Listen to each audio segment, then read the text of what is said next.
chama? Lê junto comigo. Mata Virgem. A Mata Virgem. Havia muito que o Topeira queria conhecer o Texugo. Era um personagem que todo mundo considerava importantíssimo e que, apesar de aparecer muito pouco, fazia chegar a todos a sua invisível influência. Porém, sempre que mencionava esse seu desejo ao rato d'água, o Topeira sentia que ele estava enrolando. Está bem, dizia o rato.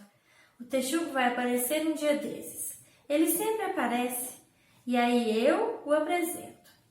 É a melhor criatura que existe. Mas, para a gente estar com ele, tem de ser quando o encontrar e se o encontrar. Você não poderia convidá-lo para jantar ou alguma coisa assim? Disse o Topeira. Ele não viria, replicou o rato. O Texugo odeia a vida social, e convites, e jantares, e coisas do gênero. Bom, então, e se nós fôssemos visitá-lo? Sugeriu o Topeira. Olhe, garanto que ele não ia gostar nem um pouco, disse o rato prevenindo. Ele é tão tímido que ficaria ofendido, com certeza. Eu mesmo nunca me atrevi a visitá-lo, embora o conheça muito bem. Além do mais, não podemos. Não tem a menor hipótese, porque ele mora bem lá no meio da Mata Virgem. Ora, e daí? Argumentou o Topeira. Você me disse que a Mata Virgem é legal, lembra? Lembro, e é mesmo, respondeu o rato. Mas nós não vamos lá por enquanto. Não agora. É muito longe e, de qualquer maneira, ele não deve estar em casa nesta época do ano. E vai aparecer um dia desses, se você tiver paciência. O Topeira teve de concordar, mas o Texugo não apareceu. E cada dia trouxe suas distrações, e não foi senão, muito depois de terminado o verão e de o frio, o gelo e a lama dos caminhos terem prendido os dois em casa, e de o rio cheio ter corrido na frente das suas janelas com uma velocidade que impedia qualquer barco de navegar, que ele voltou a pensar, com insistência, no solitário Texugo cinzento que vivia sua própria vida sem incomodar ninguém numa toca no meio da Mata Virgem. No inverno, o rato dormia bastante, deitava-se cedo e levantava-se tarde. Durante seu curto dia, escrevia poemas ou fazia pequenos trabalhos domésticos. E, claro, sempre aparecia um animal ou outro para bater um papo. E contavam muitos casos e comparavam suas observações sobre o último verão. Havia muito do que falar naqueles dias curtos de inverno em que os animais ficavam ao redor da lareira. Mesmo assim, o Topeira passava muito tempo à toa, e uma tarde, quando o rato estava sentado na poltrona em frente ao fogo, ora cochilando, ora ensaiando rimas que não se encaixavam, ele tomou a decisão de sair e de explorar sozinho a Mata Virgem, e quem sabe, travar amizade com o senhor Texugo. Fazia uma tarde gelada debaixo de um céu de aço, quando ele escapuliu da sala quentinha. A região abria-se nua e desfolhada à sua volta, e pensou que nunca havia enxergado coisas tão distantes e com tanta intimidade quanto naquele dia de inverno em que a natureza estava mergulhada na hibernação anual e parecia ter tirado todas as roupas. Capoeiras, valetas, pedreiras e todos aqueles lugares escondidos que foram explorados como misteriosas minas no exuberante verão, agora expunham pateticamente seus segredos e pareciam pedir-lhe que contemplasse por um momento sua pobreza esfarrapada, antes de poderem romper novamente em animada fantasia e enganá-lo e envolvê-lo de novo no velho truque. Dava pena e também alegria, euforia mesmo. Estava contente por gostar do campo sem decoração, nu, despido de enfeites, e com grande alegria de espírito apressou-se na direção da Mata Virgem, que se estendia ameaçadora diante dele, como um arrecife negro, num tranquilo mar do sul. Não havia nada para assustá-lo a princípio. Gravetos quebravam-se sob seus pés. Tropeçava em toras, fungos em troncos pareciam caricaturas, e surpreendiam-no então pela semelhança com algo que reconhecia vagamente. Mas era tudo engraçado e excitante. Isto o animou, e ele entrou até onde a luz era pouca, e as árvores abaixavam-se cada vez mais, e buracos abriam-lhe feias bocas por todos os lados. Agora estava tudo muito parado. As sombras do anoitecer avançaram rapidamente, aproximando-se por trás e pela frente, e a luz parecia escoar feito água. Então, começaram a aparecer caras. Foi ao olhar por cima do ombro, num relance, que julgou ter visto uma cara maldosa, em forma de cunha, olhando para ele de um buraco. Quando se virou para vê-la, a coisa havia desaparecido. Apressou o passo, dizendo-se em tom ameno que não começasse a imaginar coisas, senão não conseguiria mais parar. Passou por outro buraco, e outro, então, sim, não, sim! Com certeza uma carinha fina, com olhos duros, brilhara por um instante no buraco e sumira. Hesitou, tomou coragem para mais um esforço e continuou. Então, como se tivesse sido assim o tempo inteiro, cada buraco distante e próximo, e havia centenas deles, parecia ter uma cara, aparecendo e sumindo rapidamente, todas fixando nele olhares de maldade e de ódio, todas duras e maléficas e ferinas. Se conseguisse livrar-se dos buracos nos barrancos, pensou, não veria mais aquelas caras. Afastou-se do caminho e mergulhou na parte não trilhada da mata. Então começaram os silvos, muito fraco e agudo quando ouviu o primeiro, e bem atrás, mas de algum modo fez andar mais depressa. Então, ainda fraco e agudo, o silvo pareceu vir bem lá da frente, o que o fez vacilar e querer recuar.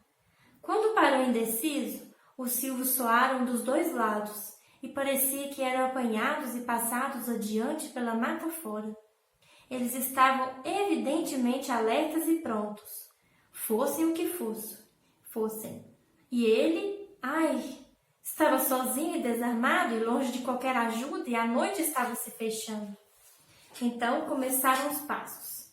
No começo pensou que fossem apenas folhas caindo. Tão leve e delicado era o som. Depois, à proporção que aumentavam, adquiria um ritmo, e ele não sabia que aquilo não era senão o pá de pezinhos. Então, ainda muito longe. Na frente ou atrás? Parecia a primeira hipótese, depois a outra, depois as duas. Cresceram e multiplicaram-se, até que, de cada canto para onde esticasse o pescoço, parecia que viam e fechavam sobre ele. Quando parou para prestar atenção, um coelho veio correndo a toda na sua direção por entre as árvores. Esperou, acreditando que ele diminuiria o passo, ou se desviaria dele. Em vez disso, o bicho quase roçou nele na disparada, de cara amarrada, olhos arregalados. Sai da frente, idiota, sai! E o topeiro ouviu-se resmungar e dar a volta no tronco e desaparecer numa toca colhedora. Os passos aumentaram até soarem como um repentino granizo no tapete de folhas secas ao seu redor. Toda a mata parecia estar correndo muito, caçando, perseguindo, encurralando alguma coisa ou alguém. Em pânico, começou a correr também a esmo, sem saber para onde. Correu para cima das coisas, caiu sobre coisas e dentro de coisas, arremessou-se sobre coisas, esquivou-se de coisas. Por fim, refugiou-se no oco fundo e escuro de um tronco de faia que lhe deu abrigo, esconderijo, talvez até segurança, mas quem poderia garantir? De qualquer modo, estava cansado demais para correr para mais longe e conseguiu apenas afundar-se nas folhas secas que foram parar no oco do pau, esperando estar a salvo por enquanto. Ofegante e trêmulo, ouviu os silvos e o tropel lá fora e compreendeu afinal, em toda a sua plenitude, aquela coisa contra o qual o rato havia tentado em vão protegê-lo: o terror da mata virgem. Nesse meio tempo, o rato, quentinho, com todo o conforto, dormitava diante da lareira. O papel com seus versos não concluídos escorregou de seus joelhos, sua cabeça tombou, sua boca abriu-se e ele perambulou por barrancas verdejantes de rios de sonho.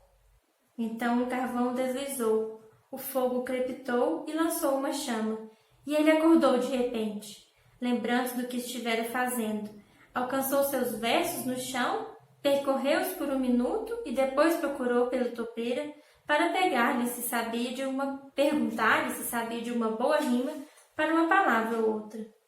Mas o topeira não estava lá. Apurou os ouvidos, a casa parecia quieta demais. Depois ele chamou, Topeirinha! Várias vezes, e não recebendo resposta, levantou-se e foi ao hall de entrada.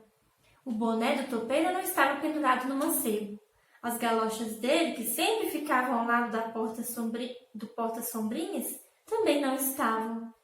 O rato saiu da casa e examinou atentamente a superfície do chão lamacento, esperando encontrar pegadas do topeira. Lá estavam, com certeza. As galochas eram novas, compradas para aquele inverno, e os pinos da sola estavam bem salientes. Podia ver as marcas delas na lama, denunciando uma direção e um propósito, levando direto para a Mata Virgem. O rato parecia muito preocupado e meditou por um minuto ou dois. Depois voltou à casa, botou um cinturão, enfiou nele um par de pistolas, apanhou um forte porrete que ficava num canto do hall e dirigiu-se à Mata Virgem em passos rápidos. Já estava anoitecendo quando alcançou a primeira fileira de árvores e penetrou na mata sem hesitação, olhando ansiosamente para cada lado à procura de algum sinal do seu amigo. Aqui e ali, carinhas maldosas apareciam nas tocas, mas desapareciam imediatamente ao ver o valente animal, suas pistolas e o assustador porrete que ele agarrava. E então os silvos e passos que ele ouvira distintamente ao entrar diminuíram e cessaram, e tudo ficou silencioso. Atravessou a mata corajosamente, até o limite mais distante. Depois, desprezando os caminhos, pôs-se a cruzá-la em zigue-zague, vasculhando todo o terreno, e o tempo inteiro chamando carinhosamente. Topeirinha! Topeirinha! Topeirinha! Onde está você? Sou eu! É o rato, seu amigo! Havia procurado minuciosamente por toda a mata durante 1 hora ou mais, quando afinal, para sua alegria, ouviu um pequeno grito de resposta, e guiando-se pelo som, atravessou a quase escuridão até o pé de uma velha faia que tinha um oco, e lá dentro saiu uma vozinha débil que dizia: Ratinho, é você mesmo que está aí?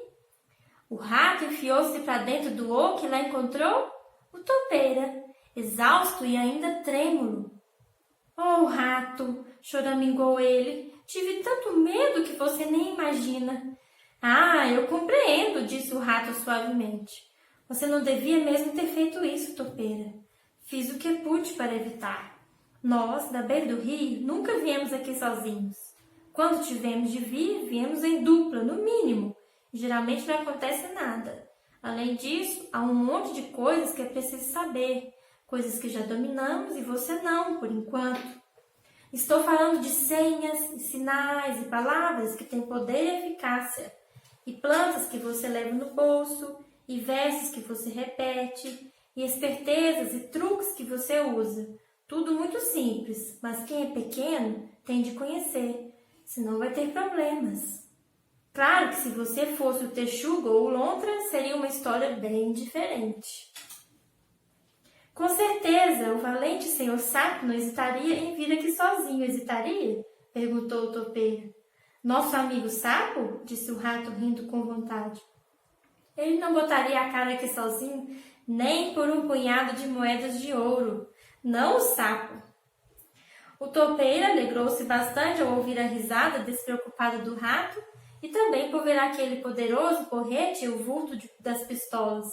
E então parou de tremer e começou a sentir-se mais corajoso e à vontade. Bom, agora, disse o rato em seguida, precisamos realmente nos preparar para voltar para casa, enquanto ainda há alguma luz. Não dá para passar a noite aqui, compreende? Para começar, é frio demais. Ratinho querido, disse o pobre toupeira, sinto muitíssimo, mas eu estou morto de cansado. Morto! É a pura verdade. Você tem de deixar que eu descanse um pouco, até me recuperar, se quiser que eu chegue até lá. Oh, está bem, disse o bondoso rato, descanse. De qualquer modo, já é quase noite fechada e deve aparecer uma luazinha mais tarde. E a gente fica por aqui hoje. Gostou dessa primeira